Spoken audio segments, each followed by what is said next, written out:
Քերծվածքակայուն, ջրադիմացկուն եւ հարվածակայուն լամինատների նշված տեսականին ձեռք բերեք իդեալ համակարգի խանութ սրահներից 1 քառակուսի մետրը սկսած ընդամենը 2450 դրամից։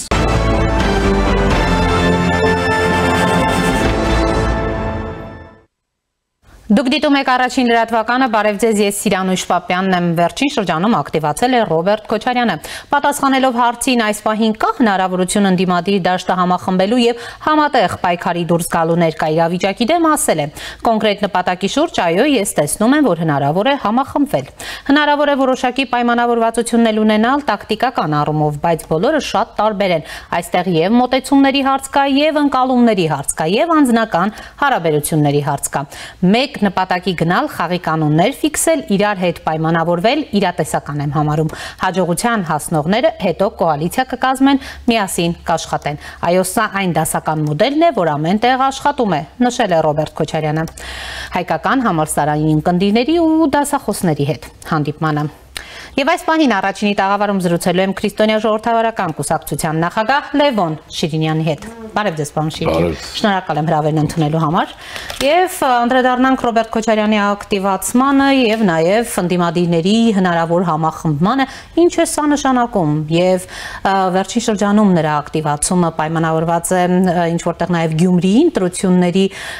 արդյունքներով, ոգևորությամբ։ Դուք առհասարակ ինչպես է գնահատում եւ իրատեսական համարում եք արդյոք այն համախմբումը, որի մասին ակնարկում է Ռոբերտ Քոչարյանը, համեցեք։ Ես ասեմ ավելի լայն կոնտեքստով, ինչ որ ես գիտեմ, ինչին տիրապետում եմ, նաև որպես մասնագետ։ Ես իրականում պրոֆեսիոնալ քաղաքագետ եմ, քաղաքագետ չեմ իրենց հասկացածով, ասեմ,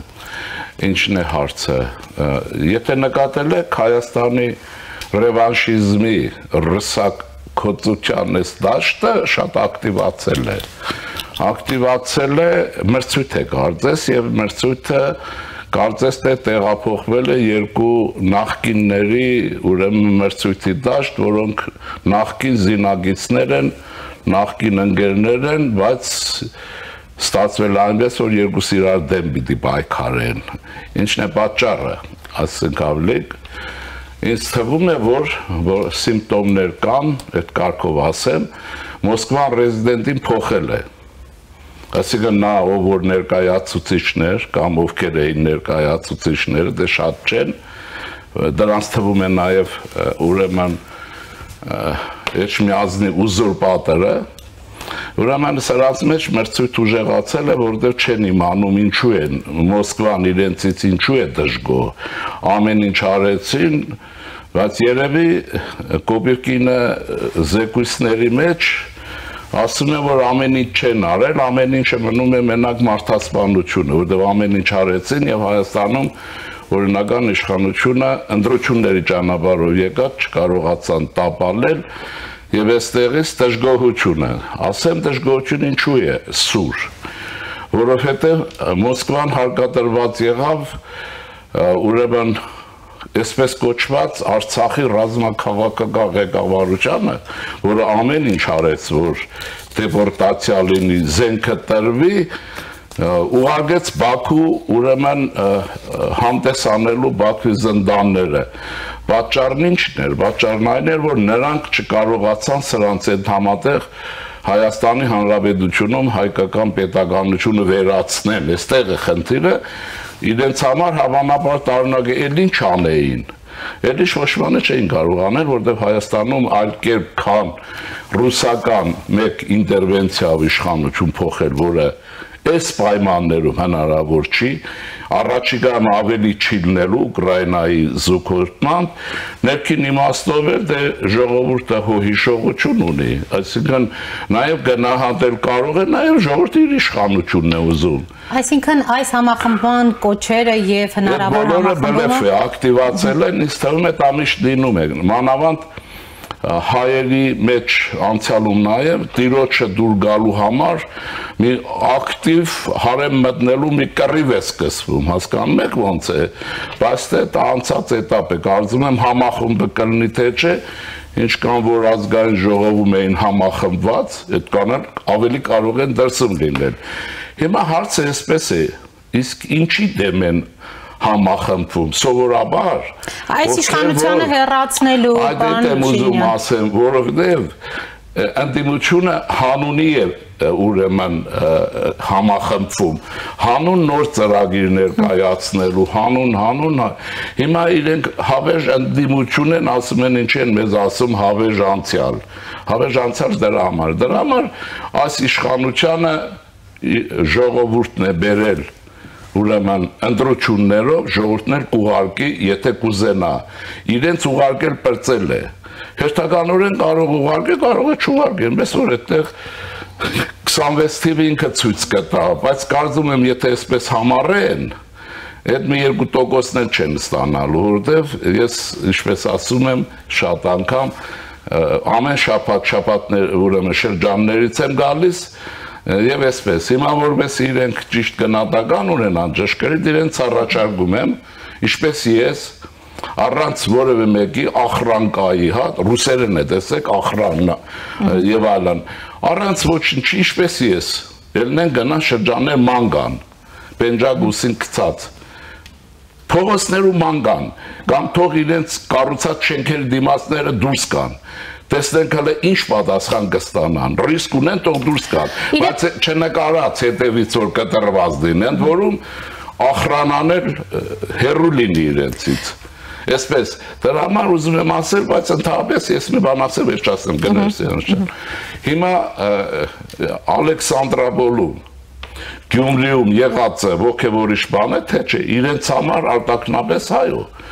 շատ լավ է, գիտեք, որովհետև արտաքին եւ ամիջական տպավորության տակ ինչ եղավ, գոհապետությունը սխոտկա արեց, այդ սխոտկայի մեջ առաջնորդ առաջադրեց, հիմա ես եղել եմ անցած շաբաթ Գյումրիում, եւ գյումրեցիները զարմացած նայում են, թե բայց ինչ կատարվեց, այդ կատարվեց, հիմա սկսվում է հիասթափության մի տևական շրջան, որտեղ այդ մարդը խոստացել է, իրենք էլի, դե հիմա հանձուններ է, հիմա նա պիտի ապացուցի, թե ինչպես է հավատը հնարավոր կոմունիզմի հետ միացնել, ինչ քանի գործարան է Պուտինից բերելու դեղատերի խոստումներ են տվել գործարանի այո նաև մի օր Հայաստանի այսպես ասեմ արդարադատության արչև պիտի պատասխան տա թե Մոսկվայի ռազմական հետախուզության քննող հայացքի ներքո ինչպես էր քաղաքային դումայի նիստ անցկացնում ռազմաբազան էր ներկա չէ այս հարցերին պատասխան պիտի տան մի օր այնպես չի որ եւ ընդհանրապես հիմա հարցը այսպես է ուրեմն ինչ եք ուզում եղբայր ուզում եք չնստեք նստելու եք երևի կամ տանը Կամ էլ Գուանտանամոյում, իհարկե եթե Պուտինը հաղթի չեք նստելու, այն ժամանակ ուրիշներն են նստելու, բայց դա չի լինելու։ Պարոն Շիրինյան, տեսեք, Ռոբերտ Քոչարյանը իր մեկնաբանությունների մեջ անդրադարձել է նաև զինված ուժերին, բանակին, տեսեք, ասում է մենք մեր բանակի որակական հատկանիշներով մի գլուխ բարձր էինք Ադրբեջանից, միտեղ ինչ-որ մի անզգույշ բան էին անում, կրկնակի պատասխան տալիս էինք եւ հեշտ է քանդել մի օրում, բայց դժվար է կառուցել ըստ էության մեր բանակի ողջ հաջողությունները եւ ընդհանրապես այն ուռճացված գնահատականները որ կային նորից ներկայացրել է եւ նորից մեղադրանքներ հնչեցրել այս իշխանությունների հասցեին ես ուզում եմ անդրադառնանք հենց նրա օրոք հայկական բանակին մենք այսօր ունենք նրա օրոք գործած գեներալներ պաշտպանության բանակի հրամանատարներ որոնք ուղակի փախուստի են դիմել Հայաստանից որոնք հետախուզման մեջ են եւ գիտենք թե բանակը ինչպես է կեղեքվել թալանվել հենց նրա օրոք։ Հիմա այս գնահատականները ինչի մասին են եւ ինչպես պետք է հակազդել համեցեք։ Ուրեմն այն որ իր ստեղծած հիմա չեմ իմանում, այս բանակով է ստեղծել։ Այս բանակը ստեղծել է Նորատեր Գրիգորյանը, ինքն է ասում։ Ուրեմն ակնառու ծառայություն ունի Սամվել Բաբայանը, որ հայտնի է։ Ամենաակնառու ծառայություն ուներ Վազգեն Սարգսյանը։ Եվ այսպես շարունակեմ, հա։ Հիմա այս բանակով է ստեղծել, ով է պատասխանատուն։ Հիմա երկրորդ հարցը կա, սա ընդհանրապես, որովհետև պարզվում է, որ բոլորը ստեղծել են ու ոչ մեկ ոչինչ չի ստեղծել։ Եղել է այն, ինչ որ եղել է։ Բանակու մարտունակությունը, նրան ստրատեգիայի չէ, հեռահայացությունը, տակտիկայի հաջողությունը ապացուցվում է ռազմական գոտեմարտի մեջ։ Իրենք ջախջախել են, իրենց ստեղծած բանակը ջախջախվել է, իցավ մեզ։ Մեր զինվորի արյան հաշվին պահվել է տարածք, մեր զինվորի։ Իրենց գեներալների մի մասը ձուկ ասեցիք փախուստի մեջ են, մյուսների մեկին մեղադրում են հացթուղ լինելու մեջ, մեկը կոշկակար է, գնդապետներ խոզ էին պահում։ Իսկ մնացածը հայ ժողովուրդը գիտի, չէ՞ որ ինքը Արցախ կոնկրետ գնալուց եղել է դեպք, որ ես ով որ գնացել է, ես չեմ հիշում որևէ դեպք, որ այդ ավտոբուսները ծնողները չլցնեին հացով, հաց, սովորական պանիր, էլ չեմ ասում սպորտային շորեր, համազգեստ, ես ասեմ ավելի, ես տեսել եմ իմ ընկերը, ուրեմն մենք Ստեփանագերտ գնացինք, հետը վերցրել էր մայկա եւ մնացած պարագաները, ատամի ուրեմն այդ մածուկ եւ այլն, նահա դրանք էլ իրենց համար վերածվել են, ինչ են ասում, այդ պալատների։ Հիմա երկրորդ մասն ասեմ ձեզ, բանակը որ գործողության մեջ է ապացուցել իր բանում, ես Վագո Սահակյանին Ստեփանագերտում մի անգամ հարց եմ տվել, մարդիկ են եղել, մի անգամ եղել է, ասել եմ ինչ ձևագերբում է սա, ադրբեջանցիք մեր զինվորին սպանեցին, քրեական գործ է հարուցվել եւ հետո դուք լսել եք որ մենք խփել ենք, քրեական գործ է հարուցել Ադրբեջան, այդպեսի խոսակցություն չի եղել։ Սա այսպես է գնահատականի մասին եւ ովքեր են այդ աջած ստրատեգ գեներալները, ոչ թե 140 կիլոնանոցները, ինչ որ արեցին, ինչ որ հիմա սրանից դուրս մի բան եմ ուզում ասել, այդ հզոր բանակը երբ որ Ալիևը առաջին Հայաստանի դեմ գրոհեց Նախիջևանից, երբ որ Քոչարյանի կառավարման տարիներին 6 թիվներ կամ 7, որ բուլդոզերներով ուրեմն խաչքարերը լցրեց Արաքսը, ինքն էլ նախագահ էր, չէ՞, իր բանակ ինչու չմտավ խաչքարերը պաշտպաներ, հա, հարց է, ինչու չպաշտպանեց, ունեն այդ գեներալները, ստրատեգները, որոնք են դրանց, թող անները տա, ասի սա, մենք էլ ենք իրենցով, չէ, այդ գեներալներով հիացած ենք եղել, ուրեմն վատ բան եղել, որ մենք էլ ենք ակնկալել, բայց իրենց մարտական փորձը բանը, եւ տեսեք, արդյունքը տեսակ ինչ կա, 5000-ից ավելի զոհ ենք ունեցել ամեն անգամ չանդրադառնանք, թող ցույց տան մի ներողություն մի գեներալ իր գեներալներից, որի քթից արյուն եկել ինքնապաշտպանության ժամանակ, մեկից, որի մասին չեն ասում, որ փախել է, մի գեներալ ցույց տան, կա? Պարոն Շիրինյանի դեպ ուզում եմ անդրադառնանք բանակի մյուս կողմի եւս հատկապես նրանց օրոք հիշում ենք թե ինչպես էր բանակը սեփական ժողովրդի դեմ գործում երկու դա այնքան ենք ասել ինչ ասենք դա պետք է Հայաստանի արդարադատությունը հպարտանում են նշում են իրենց քաջագործությունները բանակի կառուցման են պահել իր ունեցվածքը թույլ են տվել ես ուրիշ բան եմ Հիշում եմ, թե Երևանի են կենտրոնը փոշիների մեջ ինչպես էր մարտադաշտի վերածվել, ինչպես էր մարդկանց տներից դուրս շպրտում։ Հյուսիսային պողոտա կոչված է, նայեք հնության հուշարձանները։ Են որ ասում էր, չէ, փողի վրա նստած փող է որոնում։ Հիմա եկել են, բայց իրենք իրավունք ունեն խոսել, որտեղ մինչև հիմա պատասխան չեն տվել։ Այդ ունեցվածքի տալը դա հեչ է իրենց համար։ Այսպես է, որոշում եք մի միլիարդ գողանակ գանձագողությամբ, որտեղ նախագահ չի կարող գողանալ։ Նա կարող է նախագահ վարչապետ գանձագողություն անել։ Հաշվում եք հետո 400 միլիոն դոլար կծախսեք, 600-ը կբաժանեք։ Դրանով են 400-ը կփչացնեք դատավորին, դատախազին, ովքեր որ այդ գործընթացի մասնագետ բոլորին ովքեր որ փաստաբանական ծառայություն է ինչու պատասխան չեն տվել դուք եք նշում այդ հանգամանքը 7 տարի անց պատասխան չեն տվել այսպեսին է ես կարող եմ ենթադրություն անեմ որովհետև դրա խորքը չգիտեմ դա ռուսական ճնշման արդյունք է բայց Պուտինը հավես չի դնելու այս հայությունը չհասկացա որ ռուսը հավես չի ինքն է հավես Բայց ինչի համար է։ Մինչև հիմա հեղափոխությունից հետո մենք չենք կարողանում հասկանանք թե ԿԳԲ-ի գնդապետ Վանեցյանը ինչպես հեղափոխության մեջ հայտնվեց առաջի դիրքերում, ինչպես գնաց հիացմունքի առարկա դարձավ եւ առաջինը Քոչարյանի անօրինությունների մասին սկսեց խոսվել պարզ չի որ սա Մոսկվայի սխենայով հեղափոխությանը կրծված մի բան էր որը հեղափոխությանը տարավ ուրիշ ճանապարհ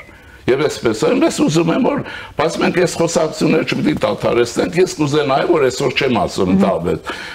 եկեք մի տարի մնացել մենք քննարկենք պետության կառուցվածքի անվտանգության ապահովման տնտեսական զարգացման եւ այլ հարցեր ոչ մի հարց չենք քննարկում իրենց որ ծնվել ենք իրենց հետ գնում են Պարոն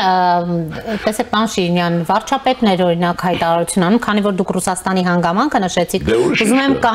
կանգ առնենք այստեղ տեսեք վարչապետը Էստոնիայում ասում էր թե Հայաստանը նպատակ չունի Ռուսաստանի հետ հարաբերությունները լարելու կամ խզելու կարելի է հասկանալ դիվանագիտական ընդհանրապես այս հայտարարությունը քաղաքավարության շրջանակում բայց միևնույն ժամանակ այստեղ լրջագույն խնդիր կա մի երկիր որը ամեն օր ցույց է տալիս իր խզված հարաբերությունները քեզ հետ իսկ մեր վարչապետը փաստորեն ելնելով գուցե դիվանագիտական քաղաքավարության այդ կանոններից այսպիսի հայտարարություն անում դուք այստեղ խնդիր չեք տեսնում չեմ տեսնում ասեմ ինչի համար որտեղ դա դիվանագիտության հարց չի մեն գալումով Այ բալանսյան քաղաքականության իրականացման, որը պետություններն իրականացնում են։ Դա Ռիշելիեի հայտնի կոնցեպցիան է, ուրեմն Տալինում այդպես է ասում, եւ չի ասում մենք մերձենում ենք Ռուսաստանի հետ, ասում են Ռուսաստանի հետ հարաբերություններն էսպես։ Երկրորդ մասով էլ այդ ընթացքում ուրեմն զվարթնոցից դուրս է գալիս ռուսական սահմանապահ ծառայությունը ագարագից դուրս է գալիս 2-3 օր առաջ էլ հայտարարեց որ նաև հայ-թուրքական սահմանին աշճանական հայ ուրեմն սահմանաբար զորքով փոխարինել գործընթաց է գնում ես կարծում եմ սա ամենաճիշտ քաղաքականությունն է այդպես վարվել են աշխարհում բոլոր պետությունները այդպես վարվում է նաև ուրեմն բանը Ռուսաստանը տեսեք Թուրքիայի ինչ գզվրդոցի մեջ է բայց բալանսը պահում են որտեղ նեղուսների հարց ունի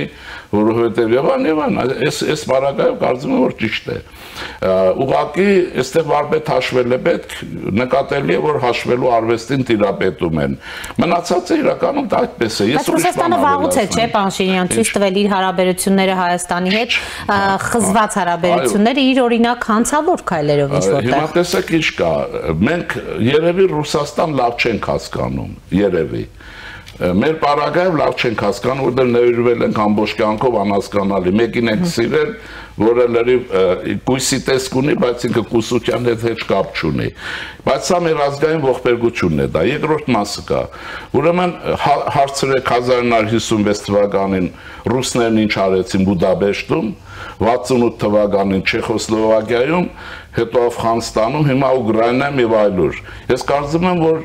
Հայաստանի իշխանությունը ճիշտ քաղաքականություն է վարում եւ լավ է հաշվում։ Մնացածը դիվանագիտություն եւ այլն դա դրանք տեխնիկայի հարցեր են եւ ես էլ եմ կարծում որ եթե խոշոր 5-6 տերություն կա հիմա ինչ է Ռուսաստանից փոխվում ենք որ MUC-ից սոսնձվենք մենք բոլորի հետ մեր ազգային շահը պետք է ձևակերպենք եւ գնանք առաջ։ Այդ իմաստով ասեմ Ռուսաստանի հետ ճնշումը ավելի շատ կամ հեռացումը ավելի շատ պիտի լինի համապատասխան Ուկրաինայում նրա թուլացման եւ արևմուտքի հետ Միացյալ Նահանգներ Չինաստան սիրախաղի հետ ինչ-որ անում են եւ դուք նկատեք որ բոլոր դեպքերում պատերազմից հետո Ռուսաստանը Հայաստանում ինտերվենցիա չի արել ինչպես որ բոլոր տեղերում անում է չի արել դա խոսում է այն մասին որ մենք ճիշտ ենք վարվում ինքն էլ այն ուժը չունի դրա համար էլ այս ռևանշիստներին փողոցում է պահում տեսնում եք չի թողում դուն գնան անդադ բաներ է ստեղծում բայց ես սրա մեջ մի բան ասեմ որ զուգորդված է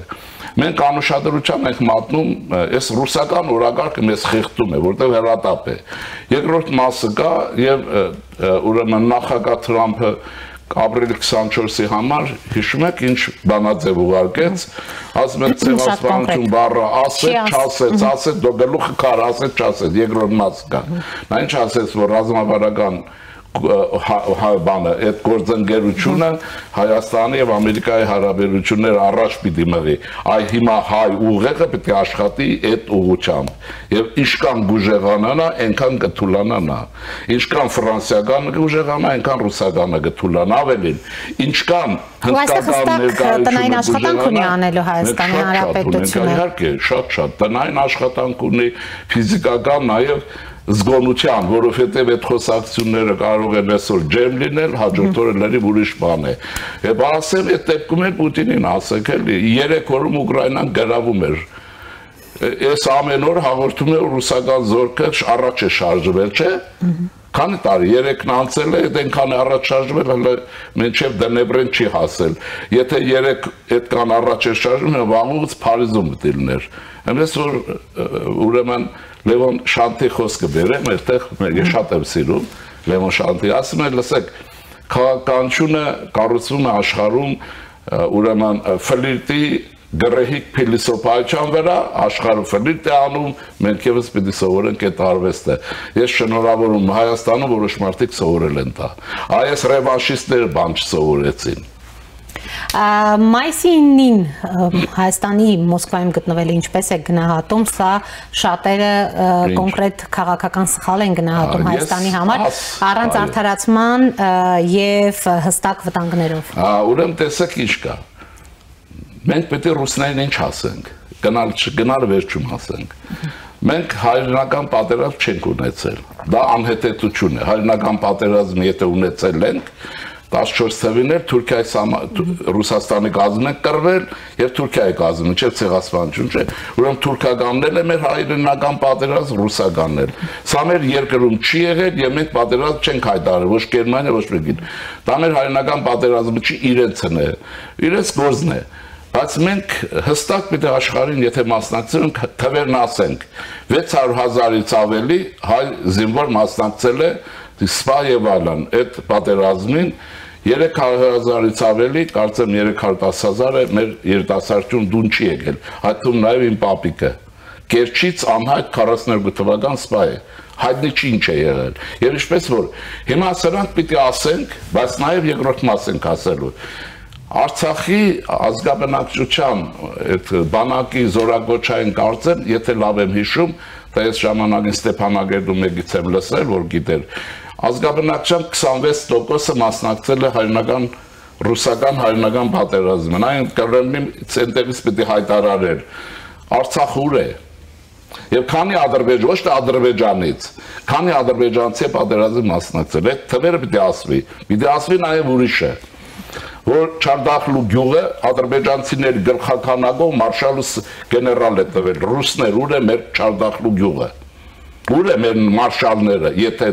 դուք այդպես եք մարշալ պահում, Սովետական միության 2 առաջնակարգ մարշալի գյուղը քանդեցին սովետական բանակի աչքի առաջ, դուք եք հրահրել, հələ թող փորձեն Լատվիայում, Լիտվայում, Էստոնիայում մի հատ սովետական զինվորի արձանի ձեր տան, իրենք տեղում, մի հատ ֆաշիզմ բան, ռուսական ֆաշիզմ, ձեր աչքի առաջ, ձեր բանակի մարշալների տունտեղը քանդեցին ձեր աչքի առաջ, փող եք վերցրել, կաշառք եք ուտում, ինչ եղավ, բա դուք ձեր բանակի մարշալների պատիվը չեք պահում, ես բոլորը պետք է ասվի, դրա համար կարելի գնալ, իսկ կոնկրետ ասեմ հետևյալը։ Բայց դա չի ասվելու, պարոն Շիրինյան։ Չէ, ես ասեցի ինչը, ես ուշեցի։ Բայց ընդհանրապես ասեմ, որ նման հարցերը, եթե մենք ուզում ենք այս մեր վիճակում ճիշտ բան լուծումներ լինել, ուրեմն պիտի լավ քննարկվեն ազգային անվտանգության խորհրդում, որից հետո որոշումներ կայացվեն։ Իսկ եթե մասնագետներ կան, որոնց կարծիքը կարևոր է, նրանց պիտի այդ նիստերին հրավիրել։ Ես կողմ եմ պետական ապարատի ամենաարդիական աշխատող մեխանիզմի գործարկման ազգային անվտանգության խորհուրդը պիտի քննի ծանրու թեթևանի, տեսնի SSS կարող է լուրջ վտանգներ լինեն անվտանգության հետ կապված, ռուսական ինտերվենցիայի վտանգը միշտ կա։ Եթե իրենցով չէ, ռևանշիստներով 100%, Վարդանիկն է ձեզ օրինակ, Աջափ Սանտալյանն էլ հետը։ Պարոն Շիրինյան։ Դա չէ։ Հիմա ես չասեցի, ես որոշում եմ թողել իշխանության այդ բառակը։ Պարոն Շիրինյան, իսկ առհասարակ հայ-ռուսական հարաբերությունները ինչպես է գնահատում, որովհետև վերջի շրջանում որոշակի մեղմացում են շատերը նկատում, բայց Ռուսաստանից նաև կոչեր են հնչում առաջին դեմքերի մակարդակով, որ ԵԱՏՄ-ից դուրս գալու դեպքում դուք ձեր հասարակությանը պետք է լավ ներկայացնեք, ինչ վտանգներ են լինելու, մեկն էլ հայտարարում է, որ Ռուսաստանի հետ վատ հարաբերությունները Հայաստանի կործանման կտանեն եւ այլն։ Այդ ով որ կործանումից է խոսում, ինք ուղիղով կործանված է, կործանումից չխոսենք։ Ասեմ, որ Հայաստանը չի կործանում, սրանից հետո օտարը բոլորը կործանվել են առաջին Ռուսաստանը։ Այդ խոսակցությունը հանեն կործանվել է, բայց ուրեմն հարաբերությունների մակարդակը ասեմ արտաքնաբես ջերմ, ներքնաբես տավատիր։ Հիմա Ռուսաստանը ինչու է կերպ վարվում։ Եթե նա կարողանար այստեղ հեղաշրջում անել, զորքը կիրառեր, վաղուց արել էր, եթե ծերնդու է, դրա համար այս փալացներով է աշխատում։ Ժամանակ է շահում, ասեմ ինչի համար։ Ակնհայտ բան է, որ մի օր ինքը կվերադառնա, այ հարցերը կլուծի, բայց ես ուզում եմ հիասթափեցնել, որ մինչև ինքը վերադառնա Ռուսաստանը բանակ այլևս չունենա, հետևաբար Ռուսաստան չի վերադառնալու։ Մեր խնդիրն ինչ է, ուշադիր նայել Ուկրաինա, տեսնել ինչպես են մաշում ռուսական բանակարնակամ անում, համացան դրա գործողություններ անել։ Եվ այստեղ Մաքիավելիս մի միտք եմ ասում։ Ես թե ասում եմ Մաքիավելին, դե գիտեք քաղաքականության անջանն, ասում է եթե տեսնում եք, ինչ որ X-ի ասում, ով որ կառավարիչն է, տիրակալին, ասում է եթե բան ես անում եւ դա քեզ պետությանը շահավետ, հեչ մի նայ ով իշ կխոսի։ Պարոն Շիրինյան, 26 թվականը սարերի յետևում չէ եւ մենք զրույցներ սկսեցինք Ռոբերտ Քոչարյանով, որը անդիմադիրներին համախմբելու հստակ ցանկություն եւ տեսլական ուներ։ 26 թվականին ինչպիսի պատկեր ենք ունենալու եւ հաշվի առնելով Գյումրիում տեղի ունեցած տեղական ինքնակառավարման մարմնի ընտրությունները, նույն իշխանությունը ունի մտահոգվելու լրջագույն առիթ։ Իհարկե ունենք։ Առաջինը, որ պիտի դուք Մոլդավիայի դեպքերը հիշեք, ինչ լինի չլինի, Ռուսաստանը էլի Ռուսաստան ստացվեց, այս ռևանշիստների հետ ներքին վիճակ պիտի տաքացնի, որ մենք նորմալ ընտրություն չունենանք։ Էլի բառաչելու են իշխանափոխություն մինչև վերջի օրը։ Եվ բանը ժամկետային բանը, վաղաժամկետ ընտրություններ, որ չի լինելու։ Այսինքն սա լինելու է, փորձ է արվելու պատկերը փչացնել, բայց դրա համար իրավաբան մարմիններ Հայաստանի ամեն մեկը յուրաքանչյուր ոչ թե գեներալը, զինվորը, վարչապետը, չգիտեմ, ամեն հայ պիտի գիտակցի, որ մեր համար սա ճակատագրական ժամանակ է, ռեֆորմներ շարունակելու, արդիականանալու եւ հարցեր լուծելու համար։ Այս ճանապարհով պիտի գնալ։ Եվ այդ իմաստով կարծում եմ, որ մենք ճանապարհը ճիշտ ենք ընտրել, եւ մոդեռնիզացիայի քաղաքականությունը շատ է ուրեմն առաջ գնալու, բայց քրիստոնյա ժողովրդավարական գուսակցության գնահատականի իմաստով, եթե մենք անցանք նաև խորհրդարան, ուրեմն մենք դնելու ենք 4-րդ հանրապետությունը ստեղծելու իսկական պետություն ստեղծելու քաղաքական գործի սկիզբը, եւ դա լինելու է։ Այնպես որ ինչպես որ Ֆրանսիան 5 հրճակեց եւ այլ։ Հիմա մնացածը լարումներ կլներ, ինչ կլնեն, դենտրություններ են, լարումներ կլներ, բայց այստեղ հայ ժողովրդին դե ասեմ մի քիչ անգլիացի եղել է, թուզմունքը թող հանգիստ է աշխատի, հանգիստ է, հանգիստ գործ արեք, մի քիչ գերմանացի, մի քիչ կարգապահ կարծփակված է։ Ռուսաստան կարող վերադառնալ, նորից եմ ասում, որ սրանց հույսն ու հավատը Ռուսաստանն է, բայց այստեղ ուրիշ բան կարող է լինել, այս սրանք մի օր Մոսկվան սրանց հավաքելու է, որ նոր ներկայացուցիչ ազատ գործի որպես հայրենասեր, ազգայնական եւ այլն նոր ֆիգուրա է պետք, սրանք վաղուց օգտագործված քաղաքական ինչեր են, հնոտի քաղաքական, մարդկային չեմ ասում, նոր կադրեր կգտնի Ռուսաստանը այստեղ 26 թվականից առաջ։ Լիքն է, չեք տեսնում, Ռուսաստանում ավելի քիչ չեկիստ կա, ռուսների մեջ, քան Հայաստանում չեկիստ, եւ ավելի քիչ նվիրված իրենց գիտակից մաս իրենց երկրից է փախչում, ստեցել Ռուսաստան են փախչում։ Աբսուրդ է։ Ինչի մասին է խոսում սա։ Մեր մասին։ Մեր որակի մասին, բայց նոր որակ է գալիս։ Պարոն Շիրինյան, կուզեի անդրադառնանք նաև Մայրաթորի արձագանքին, գիտեք Տալինում Սուրբ Գրիգոր Լուսավորիչ եկեղեցում ինչպես ընդունեցին վարչապետին եւ հոգեվորականի խոսքը, հիմա փաստորեն Մայրաթորը դատապարտում է, ասում է, որ որոշ մտքեր թեմակալ առաջնորդի կողմից եւ դատողություններ խիստ սուբյեկտիվ են, անհատական եւ վերագրելի չեն եկեղեցուն։ Ուրեմն ես ասեմ, որ ես Facebook-յան իմ էջում ողջունել եմ, ես եւ իմ ընկերները, հավանաբար դուք նաեւ, մենք վերջապես տեսանք բարեկիրթ, մի բարձրաստիճան հոգեվորական, որը պետական շահի գիտակցում ունի եւ արժանապատիվ հայ մարդ է, ոչ թե Կիրիլի ծառան է։ Ուրեմն սա մեկ, դա նշանակում է առաջարկ ունեմ, ուրեմն Վազգեն Սրբազան, ուրեմն Միրզախանյանին պիտի մի կերպ ինչ-որ մի ձևով դարձնել կաթողիկոս, այդ աթոռը, այդ մարդը ուզուրպատորը պետք է ազատի, որտեղ հազար խոսակցություն կա։ Հիմա մոդելը վերցնենք, Պատկերացնում եք հիմա Պուտինը մի բան արած լիներ, Կիրիլը դեմը դուրս գար։ Իրենց հարցրեք ինչ կանեին։ Հիմա այս մարդիկ ինչ են ուզում, ես ընդհանրապես չեմ հասկանում, եղբայր, դուք ինչ եք ուզում։ Ես հետս տեսակ վերել եմ Գոշի դատաստանագիրքը։ Ահա, Մխիթար Գոշի դատաստանագիրքը, որտեղ թագավորի եւ բանի փոխհարաբերության հարցը լուծել է։ Ես իշխանության առաջարկում եմ Գոշի դատաստանագիր կօգտագործել բոլոր տեղերում գլուխներ շոյելու համար, բոլորի։ Իսկ եկեղեցին մեզ պետք է, խիստ է պետք, մինչև ընտրություններ եկեղեցու պետի հարցը պիտի լուծվի։ Եվ միշտ էլ այդպես եղել, բանա, ով եւ որտեվ այդ ոլորտում ոնց որ թե մարդ չկար, բայց բազվեց ունենք մի իսկապես բացառ գիտակցության պետականակիր ոչ գողական բարքերով Աջափ Սանդալյանի համեմատ, հա, ոչ բանով մարդ, որը իր հոգևոր պարտականությունը կատարեց, ասեմ ինձ այնքան դուր եկավ պատկերը, որ արքան եւ բանը կաթողիկոսը, մոդելն եմ ասում, եւ լավ էր, որ երևի հոգևոր դասի մեջ բարձր մեկը գտնվեց, որ գիտեր թագավորնով է եւ Գրիգոր Լուսավորիչնով է եւ ինքն էլ իր պարտականությունը կատարեց։ Այստեղ մենք ազգովի առաջարկում եմ հայրմերը արտասանել, շարժվել առաջ մեր եկեղեցին այդ բաներից, գողական բարքերից, ամեն տեղ, բայց այդ պարագայում ռուսական եւ այլ ազդեցությունից պիտի դուրս գա։ Եվ այս մարդը անցյալի հավերժ բան է, ուզուրպատոր է, չէ՞, ինքը այդ իշխանությունը կաթողիկոսի անհասկանալի վիճակով վերցրել, չէ՞, Վազգեն Սարգսյանի այդ հանգամանքները բարձել եւ վերջացնել։ Մեզ հոգեվոր խորհրդին եմ դիմում, ինչքան էլ դուք չեք ուզում, հետ արյունով, կամնով կապված եք, աշխատեք, որ այդ հոգևոր խորհուրդը պարտադրվի եւ մենք ունենանք կաթողիկոս, որին կարիքը մեր ժողովուրդ շատ ունի, աշխարհում է շատ։ Շնորհակալ եմ, պարոն Շիրինյան։ Առաջինի տաղավարում զրուցում էի Քրիստոնյա ժողովրդավարական կուսակցության նախագահ Լևոն Շիրինյանի հետ։ Կհանդիպենք։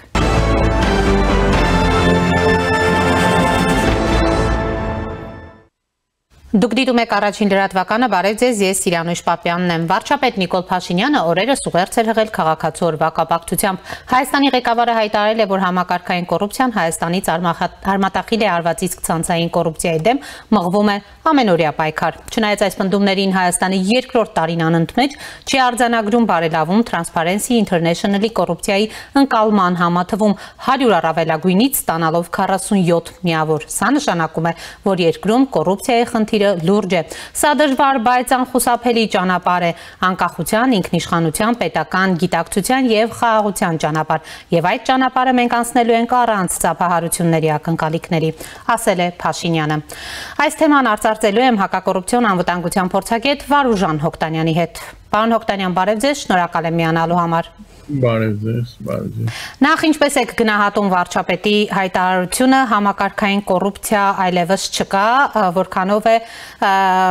այս տեսակետը իրականության հետ աղերս ունեցող, համեցեք։ Գիտեք ինչ, երբ որ այդպիսի հայտարարություններ են արվում, այդ հայտարարությունները պետք է ընդհանրապես որպես ապացույց բերվեն փաստեր։ Ու փաստերը որպես կանոն լինում են հետազոտությունների արդյունքներ։ Ոչ այս դեպքում, նշված այդ ուղերձի դեպքում, ոչ էլ դրանից առաջ որևէ հետազոտություն, որևէ լուրջ ինչ-որ ուսումնասիրություն չի արվել, որը կապացուցեր, որ Հայաստանում համակարգային կոռուպցիա կա, թե չկա։ Այդպիսի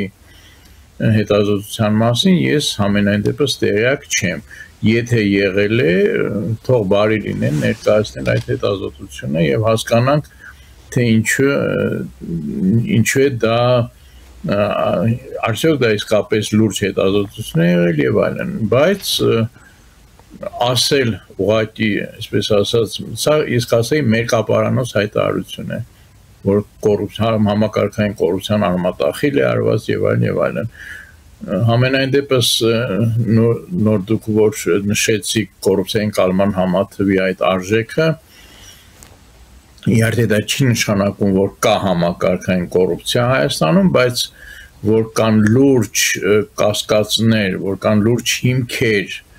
ենթադրելու, որ այդպիսի բան, այդպիսի երևույթ գոյություն ունի, դա հստակ է, եւ շատ ճիշտ կլիներ, որպեսզի փորձեին հասկանալ եւ դրա հիման վրա բարձել իսկապես ինչ է տեղի ունենում, հենց թեկուզ այն բանը, որ մինչև հիմա 50-ից չի լավացել, նույնիսկ Թավշյա բռնի հետ հեղափոխություն դրանից հետո առաջի 2 տարին, երբ որ կտրուկ լավացավ, ամենայն դեպս նույնիսկ այդ ժամանակ չանցավ 50-ը, իսկ դա արդեն լուրջ, արդեն խնդրի, այդպես ասած, արկայությունը հստակ է։ Պարոն Հոկտանյան, տեսակետ կա, որ Հայաստանում համակարգային կոռուպցիան ոչ թե վերացել է, այլ փոխել է իր արտահայտման ձևը։ Նորից եմ ասում, այդ ամենը ասելու համար անհրաժեշտ են իսկապես հետազոտություններ, որպեսզի դա լինի։ Ես վերջիվերջո եկել եմ գիտությունից, ֆիզիկայից եւ ընդհանրապես այդպիսի պնդումներ անելու համար անհրաժեշտ են շատ հստակ դա պայման է, որ լինեն ուսումնասիրություններ, որպեսզի հասկանանք իսկապես կոռուպցիա ինչ որ ձևա այսպես ասած ընկալում չէ, ամենաշուտ դրսևորումները փոխվել են թե ոչ, արդյոք ընկալումները փոխվել են թե ոչ, եթե ընկալումները փոխվել են, ինչի շնորհիվ են փոխվել, որտեղ ընկալումը ինքը բարդ երևույթ է, տարբեր բաղադրիչներ ունի։ Այդ ամենը միայն հասկանալուց հետո կարելի է ինչ-որ հայտարարություններ անել։ Իհարկե ես հասկանում եմ, որ հենց վարչապետը ինքը քաղաքական գործիչ է եւ բնականաբար պետք է ցույց տա, որ իր օրոք իրավիճակը շատ լավ է, բայց այստեղ կա մեկ այլ ռիսկ, որ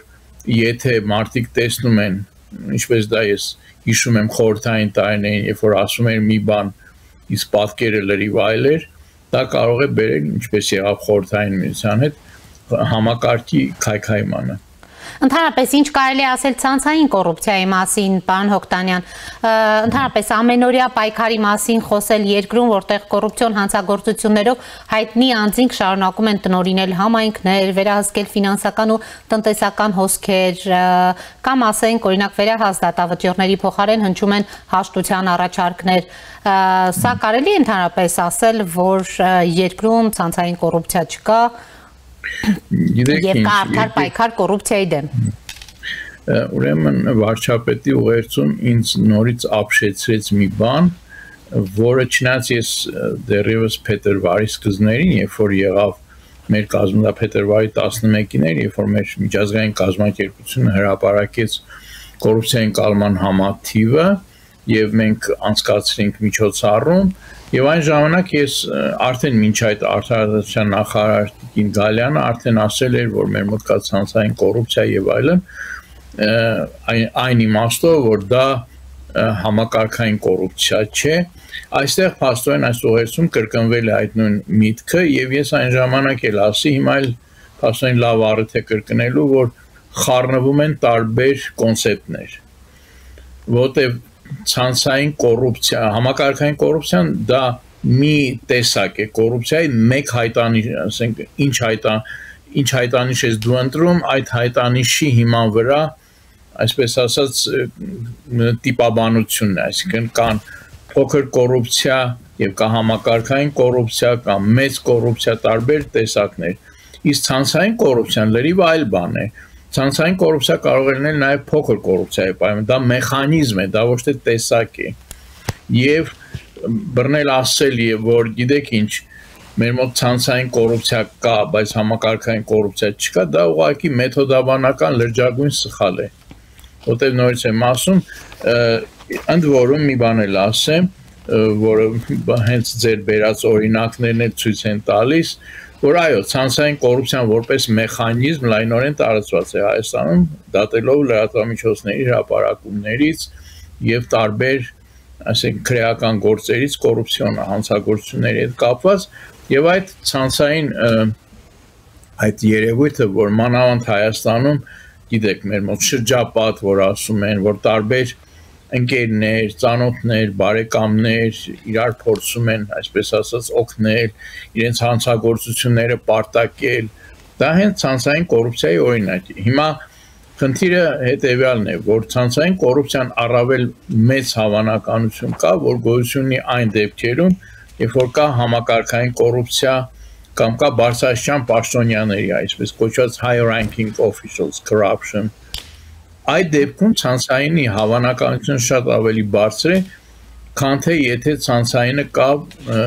եթե կա փոքր կոռուպցիա։ Փոքր կոռուպցիայում էլ ցանցային կոռուպցիայի մեխանիզմը օգտագործվում է։ Եվ երբ որ դուք ասում եք այսպիսի դեպքեր, դա հենց լրջագույն կասկածներ է առաջացնում, որ իրականում մենք գործ ունենք համակարգային կոռուպցիայի, որի մեխանիզմը հենց ցանցային կոռուպցիայի այդ մեխանիզմն է կիրառվում։ Պարոն Հոկտանյան, իդեպ վերջերս համակարգային կոռուպցիային ընդհանրապես կոռուպցիային անդրադարձել է նաև Արդարադատության նախարար Սրփուի Գալյանը, որն ասում էր, որ մենք այո Հայաստանում այնուամենայնիվ կա կոռուպցիա, բայց այն կրում է դրվագային բնույթ։ Ինչ կասեք այս մասով։ Դրվագային ընդհանրապես անիմաստ արտահայտություն է։ Դրվագային բոլոր հանցագործությունները դրվագներ են։ Եթե ես ուղղակի ես ճիշտն ասած այդ ժամանակ դրան էլ անդրադարձա, ինչ է նշանակում դրվագային կոռուպցիա, դա ինձ համար անհասկանալի միտք է։ Ի վերջո ամեն մի հանցագործություն, լինի դա կոռուպցիոն թե ոչ կոռուպցիոն, դա մի ինչ-որ դրվագ է։ Եթե ես ուղղակի լավ կլիներ, որ դուք իրեն դիմեիք, որ նա բացատրեր ինչ է հասկանում ինքը դրվագային կոռուպցիա ասելով։ Այնպես որ ինձ անհասկանալի է, ես ուղղակի այդ հարցին չեմ էլ կարող պատասխանել դրվագային ինչ նկատի ուներ։ Պարոն Հոկտանյան, քանի որ մեծ է ձեր փորձը եւ ուսումնասիրությունների բազան, ընդհանրապես որ ոլորտն է, որը ամենաշատն է տեղ թողնում կոռուպցիայի։ Մենք երկար ժամանակ խոսել ենք նաեւ գնումների հետ կապված կոռուպցիոն ռիսկերի մասով եւ այդ ռիսկերը ըստ էության չեն չեզոքացվել, պահպանվել են առ այսօր, թեև օրենսդրական փոփոխություններին։ Համեցեք։ Այո, գիտեք, խնդիրը նախ, այո, ոլորտները եթե վերցնում ենք, դա գնումներն են, ընդհանրապես ամբողջ աշխարհում կան այսպես կոչված բարձր ռիսկայնության ոլորտներ։ Դա գնումներն են, դա հարկային, մաքսային, այսպես ասած, համակարգերն են, եւ դրանք ոչ միայն Հայաստանում, ամենտեղ էլ համարվում են բարձր ռիսկայնություն ունեցող, իսկ եթե մենք նորից վերադառնում ենք ցանցային կոռուպցիայի այդ երևույթին, հաշվի առնելով, որ այդ ցանցերը լայնորեն կիրառում են խնամի ծանոթ բարեկամ այդ սկզբունքը, մեր մոտ այլ ոլորտներ նույնպես դառնում են կոռուպցիոն բարձր ռիսկայնություն ունեցող ոլորտներ։ Նույն ասենք, կրթության ոլորտում դա կարող է լինել, գիտության ոլորտում, Ի խոսքով ցանկացած ոլորտ եթե վերցնում ենք, եթե մենք ունենք այդ ցանցերը կոռուպցիոն, ապա շատ այլ ոլորտներ դառնում են այդ բարձր ռիսկայնության ոլորտներ, այնպես որ միայն իսկ ընդհանրապես այո, ուղղակի գնումները եւ այլ ուրեմն ոլորտներ, որտեղ ավելի մեծ գումարներ են պատտվում, այսպես ասած շրջանառվում, այդ ոլորտները դրանով են վտանգավոր, որ տնտեսությանը, հետևաբար ընդհանրապես համակարգին կարող են լրջագույն վնաս հասնել։ Իսկ եթե անդրադառնանք ձեր հարցի մյուս մասին կապված ինչ է փոխվել օրենսդրական բարեփոխումներ եւ այլն, գիտեք, այո, բարեփոխումներ անընդհատ արվում են նույն գնումների ոլորտում եւ տարբեր ոլորտներում, բայց բնականաբար իդեալական օրենքներ չեն լինում եւ ամեն անգամ հնարավոր է լինում ինչ-որ ձևով շրջանցել, ինչպես օրինակ հաճախ է լինում, օրինակ երևի տեղյակ համայնքային գնումները, որոնք մանավանդ Երևանից դուրս, ասենք համայնքապետերի բարեկամները, հարազատներ, նրանց պատկանող ընկերությունները շահում են տենդերներ կամ մեկ անձից գնումներով ինչ-որ ունենում են այդ պայմանագրերը եւ այլն։ Այստեղ խնդիրը ավելի ես կդիտարկեի ոչ թե ինչ-որ որպես օրենսդրական բացերը փակելու, սողանցքներ փակելու եւ այլ տեսանկյունից, այլ այդ օրենքի կիրարկման արդյունավետությունը բարձրացնելուց, այսինքն շատ հաճախ լինում է այնպես, որ նույնիսկ եթե օրենսդրությունը մանավանդ հեղափոխություններից հետո օրենսդրությունը կատարյալ չի լինում, բայց եթե կա կամք քաղաքական, լուրջ կամք, որպեսզի այդ երևույթը, ասենք բացական երևույթները, մասնավորապես կոռուպցիան հաղթահարվեն, այդ դեպքում ուղղակի պետք է արվի, այսպես ասած, լինի այդ կամքը վերացնելու այդ երևույթը, օրինակ նույն Սինգապուրի կամ Հոնկոնգի օրինակները, եթե մենք վերցնում ենք, կամ հենց նույն մեր հարևան Վրաստանը Սաակաշվիլի իշխանության առաջին տարիները, եթե վերցնում ենք, այնտեղ ես հիշում եմ մեր քննարկումներ կային վրացի մեր գործընկերների հետ, ամեն ինչ այնպես չէր, որ օրենքները իդեալական էին, Շևարդնաձեի ժամանակվանից թողված եղած օրենքներն էին, որոնք եթե այսպես ասած անմիջապես չկատարելագործվեցին, եւ այստեղ հակառակը ավելի շատ տեղի ունենում, երբ որ մղվում է իսկապես լուրջ պայքար կոռուպցիայի դեմ, այդ օրենքներն էլ կատարելագործվում են, այսինքն պետք է նայել այլ բան, որքանով կա ցանկություն, որքանով կա կամք այդ երևույթները հաղթահարելու մեջ, ոչ թե ասենք փորձել անընդհատ օրենքները կատարելագործել, այն հույսով, որ սա գիտեք ինչի վրա է հիմնված, այն կանխավարկածի, որ անընդհատ կլինի կուզենան խախտել, անընդհատ կոռուպցիայով զբաղվել, դա համար եկեք կատարելագործենք օրենքները։ Պետք է այնպես անել, որ այդ ցանկությունը շատ այնպիսի պատժելիություն լինի եւ այդ պատժի այնպիսի անխուսափելիություն լինի, որ հետագայում արդեն օրենքները արդեն իրենք այսպես ասած կյանքը կթելադրի, բայց եթե մենք առաջնորդում ենք նրանով, որ եկեք անընդհատ կատարելագործենք օրենքը այն հույսով, որ մի օր այդ օրենքները իսկապես կաշխատեն, առանց փոխելով մարդկանց մենտալիտետը, առանց ստեղծելու համապատասխան, այսպես ասած, ինստիտուցիոնալ եւ նաեւ սոցիալ հոգեբանական, այսպես ասած, մեխանիզմներ եւ հիմքեր, մենք երբեք էլ չենք կարողանա այս վիճակից դուրս գալ։ Պարոն Հոկտանյան, ինչ մեխանիզմներով հնարավոր կլիներ արդյունավետ պայքար մղել, դուք մենթալիտետը նշեցիք, բայց նույն այն մեր քաղաքացիները, որոնք հաստատվում են ժողովրդավարական երկրներում, որտեղ կոռուպցիա չկա կամ շատ քիչ է, այնտեղ նրանք փորձ էլ չեն կատարի խաղի այլ կանոններ թելադրել։ Գիտեք, այստեղ նորից մենք վերադառնում ենք այդ հետազոտությունների խնդրին, իսկ ով ասաց, որ այնտեղ օրինապաշտ են մեր բոլոր քաղաքացիները։ Նույն Միացյալ Նահանգներում բարեբախտաբար ես ունեմ այնտեղ շատ մոտ նույնիսկ հարազատ կարելի ասել հարազատներ, եւ մանավանդ նույն Լոս Անջելեսում, որտեղ բավականին մեծ թվով հայեր են ապրում, հանցագործություններ այնտեղ էլ են անում մեր հայրենակիցները, այնպես չի, որ այնտեղ մի անգամից հայտնվելով այնտեղ դառնում են սրբեր։ Նույնը ասենք շատ այլ երկրներում։ Դա այդպես չի, նախ սկսենք դրանից։ Այլ բան է, որ ուղղակի, ինչպես ես նորից ասեցի, այդ երկրներում, ընդհանրապես չկա երկիր, որտեղ կոռուպցիա չկա, դա նույնպես պետք է հստակ արձանագրել, այդպիսի երկիր չկա, բայց այն երկրներում, որտեղ մակարդակը այնքան ցածր է, որ դա կառավարելի է, այսինքն դա չի վնասում, լուրջ վնասներ չի հասցնում այդ համակարգին, այդ երկրներում ուղղակի մի կողմից աշխատում են այդ օրենքները, այսինքն կա այդ կուլտուրան, որ եթե կա օրենք, ուրեմն պետք է դա կատարել, այս խնդիրը նույնպես մենք ունենք։ Օրենքը երբ որ գրվում է, դա ուրեմն նախ պետք է լինի բավականին, այսպես ասած, կյանքից բխող, որպեսզի եւ երկրորդ այսինքն արհեստական չլինի, դրսից թելադրել են այսպեսի օրենք գրեք, դա չի էլ կատարվի, եւ երկրորդը պետք է մարդկանց մոտ այդ օրենք հարգելու մշակույթը ձևավորել։ Այո, ես ինչ որտեղ համաձայն եմ ձեզ հետ, որ շատերը մեր հայրենակիցների, որոնք այնտեղ են գնում, նրանք այնտեղի օրենքները հարգում են։ Բայց մյուս կողմից մենք չենք կարող ասել այդ նույն մարդիկ այստեղ ինչ է խախտել են օրենքները ու գնացել են այնտեղ դադարել են խախտելուց, դրա համար եմ ասում, այս ամենը պետք է ուղղակի հասկանալ, այդպես է թե ոչ, որտեվ ես ամենայն հավանականությամբ այդ մարդիկ այստեղ էլ են եղել օրինապաշտ, ուղղակի մթնոլորտ կամ տարբեր հանգամանքներ ստիպել են տարբեր այդպիսի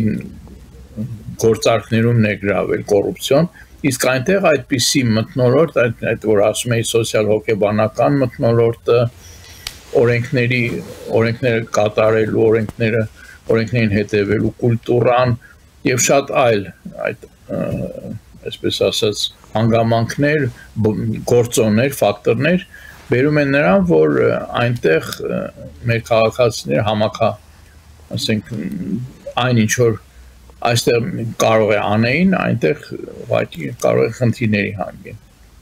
Պարոն Հոկտանյան, իսկ ինչ գործիքակազմով հնարավոր կլինի արդյունավետ պայքար մղել։ Դուք նշում եք, որ օրենսդրական փոփոխությունները բնավել արդյունավետ միջոց չեն կոռուպցիայի դեմ պայքարի առումով։ Գիտեք, դա չի նշանակում, որ պետք է հրաժարվել այդ ճանապարհից։ Բնականաբար պետք է կատարելագործվեն օրենքները, բայց ես նայում եմ նորից մեր իրականությունը եւ նորից sense տեկուզայt որ դուք նշեցիք ամենասկզբում կոռուպցիայի ընկալման համաթվի այս ստագնացիան, այսպես ասենք, կամ նույն հեղափոխությունից առաջ, երբ որ մենք տեսնում էինք ասել, որ ինչ որ օրենքներ չէին ընդունվում, չէին կատարելագործվում, նույն գնումների մասին օրենքը ներկա օրենքը նույնպես նախկինների օրոք էր ընդունվել, ընդ որում 4-րդ օրենքներ ու շատ ավելի կատարելագործված էր, քան թե ասենք դրան նախորդ օրենքները, ասենք առաջի, երկրորդ կամ երրորդ, սա 4-րդ օրենքն է։ Հիմա եթե մենք նայում ենք փաստորեն բացի օրենսդրական եւ ոչ այնքան օրենսդրական աշխատանքից երևի սա ուղղակի այնպես դժվար է ասել որքանով վիճելի են այն ինչ որ ես ասում եմ, բայց շատ բան է կախված անից թե ինչպես են մարդիկ տեսնում թե վերևները ինչպես են վարվում, այսինքն տեսեք, եթե նույն այդ եւ վարչապետ եւ վարչաշան պաշտոնյաները, նախարարները եւ այլն, երբ որ ասում են անհանդուրժողականության մասին, մարդիկ հարցնում են իսկ այդ երևույթները, որոնցում իրենք են ներգրաված, կան թե ոչ, եւ երբ որ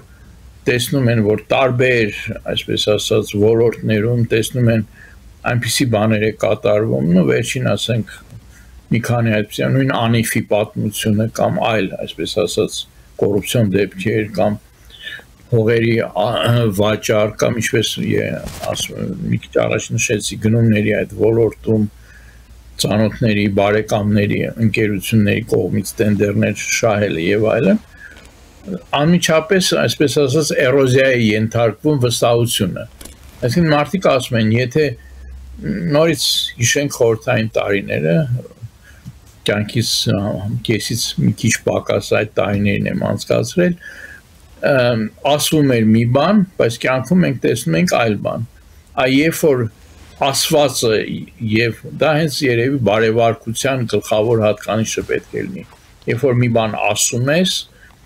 դու ինքդ առաջին հերթին այդպիսին պետք է լինես։ Եթե դու այդպիսին չես, ուրեմն ոչ մի բարոյական իրավունք չունես այդ բանը ուրիշներից ուզելու, ուրիշներից պահանջելու։ Երևի այս միգուցե դա, չգիտեմ ինչ ձևով դա կարելի է հասնել, այսինքն մի ինչ որ դեղատոմս մի միջոց չկա, այստեղ տարբեր եւ տնտեսական, եւ քաղաքական, եւ սոցիալական տարբեր մեխանիզմներ երևի կիրառելով կարելի է հասնել դրան, որ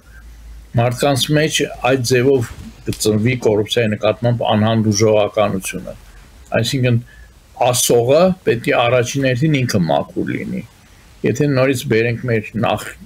նորից հարևանների օրինակը Վրաստանի, սկզբից ամեն ինչ շատ լավ գնում էր, ես ուղղակի դա ասում եմ իմ վրացի գոլեգաների, Transparency International Վրաստանի իմ գոլեգաների հետ, երբ որ մանավանդ 2010-ականներին էին խոսում, 2009-8 թվականներից սկսած, Սաակաշվիլի ռեժիմը, նույն այդ բարձրաստիճան պաշտոնյաները, ինչպես իրենք էին ասում, տեղի ունեցավ ուղղակի վերջին տարիներին Սաակաշվիլի իշխանության, այդ կոռուպցիայի այսպես ասած կոնդենսացիա վերին շերտերում, այսինքն շատ լուրջ պայքար մղելով ստորին շերտերում կոռուպցիայի դեմ, վերևները սկսվեց արդեն այն նույն պետական ռեկետը, նույն ասենք բիզնեսի եւ քաղաքականության սերտաճում, այսինքն քաղաքական եւ բիզնես վերնախավերի սերտաճում, մոնոպոլիզացիայի միտումներ եւ այլն, այսինքն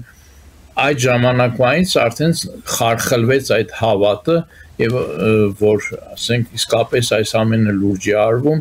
մանավանդ եւ սա նույնպես Հայաստանի դեպքում էլ շատ ակտուալ է պետք է գնալ ոչ միայն նախկինների հետևից նրանց կոռուպցիոն հանցագործությունները բացահայտել, այլև ներկաների կոռուպցիոն, եթե հանցագործությունները բացահայտելու, եթե միայն դու նախկիններին ես բացահայտում հանգիստ թողնելով ներկաներին, սա արդեն այսպես ասած անհրաժեշտ, բայց ոչ բավարար պայմանն է, որ ուղղակի մարդկանց մոտ որևէ հավատ կորի, որ հնարավոր է կոռուպցիան նվազեցնել եւ այնպիսի մակարդակների հասցնել, որ հնարավոր լինի արդեն այսինքն ոչ թե անվնաս, բայց մեծ խնդիր չլինի կոռուպցիան։ Շնորհակալ եմ պարոն Հոկտանյան հարցազրույցի համար, հիշեցնեմ, որ զրուցում էի հակակոռուպցիոն անվտանգության փորձագետ Վարուժան Հոկտանյանի հետ, կհանդիպենք։